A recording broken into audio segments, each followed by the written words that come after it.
We are going to take a look at Zoook UpBeat wireless earphones today, which really surprised me with how well they work in the sub 1000 rupees price segment. Hey guys, I am Siddharth and let's get started.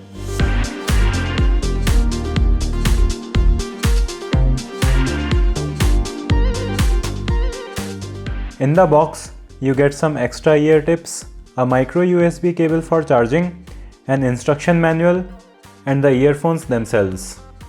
The design of Zoook UpBeat is pretty simple but effective.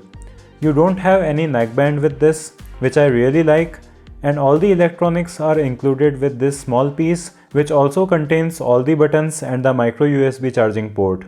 And as you also have the battery in this, the earbuds are also very small and light. These also attach magnetically to each other, which is a feature that most earphones have these days, but it's still great to see it in an earphone that is in this budget segment. The center button is used for power and for playing and pausing, but one unconventional thing about these is that the buttons on side will switch between previous and next track with a single press, and then to control volume you have to keep them pressed. A little different from everything else on the market, and while the buttons are big, they require some force to be pressed, but it still works well. These fit really well in my ears. In fact, these are one of the best fitting earphones that I have tried regardless of the price. The earbuds are small and light, so they are also very comfortable to wear for hours. The sound isolation on these is also very good as they fit very snugly inside. It blocks a lot of outside noise, and the wingtips on these work extremely well, and it really keeps these earphones in your ears while you are exercising, so they are also really great for using at gym. Zoook mentions that these earphones support Bluetooth 5.0, which is really great to see.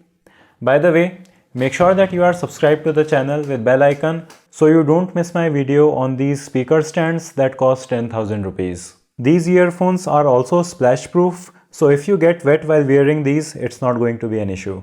This is a microphone test, which sounds pretty clear on these earphones. And I have tried earphones in this price range with really crap microphones, so it is really great to see that that is not the case with these. Coming to the sound quality, it is good for the price, especially considering how good these earphones are in other areas. But they have also tried to appeal to the type of consumers that you will find in this price range. They mention that these earphones have extreme bass on the box, so it isn't a surprise that the bass is boosted by around 7 decibels. And the bass is going to overpower other frequencies. But overall, it's not bad, and you can make it sound more balanced if you use these equalizer settings. They sound pretty good with these settings, as the drivers they have inside do have potential. Other than the boosted bass, the sound quality is decent. There isn't a lot of detail in the sound, but it still doesn't sound muffled, and it would be unfair to expect these to sound better than they already do for their price. A wireless earphone has to have Bluetooth receiver chip, DAC chip, microphone, and a battery along with the driver. So getting something that sounds as good as these for less than 1000 rupees is pretty great. Battery life is going to be up to 5 hours depending on how loud you play them, which is decent given that the overall form factor of these is quite small. So overall, I think that the Zoook UpBeat are a really great choice in this price range. The design, build quality, functionality, and features are really great. The fit and comfort is as good as I need it to be for any price point. The microphone works well, and if you use an equalizer, you can also get pretty great sound out of these. So I'll have links to buy these in the video description. Leave your thoughts in the comment section. Give this video a thumbs up if you liked it or a thumbs down if you disliked it. Thanks for watching, and I'll see you in the next one.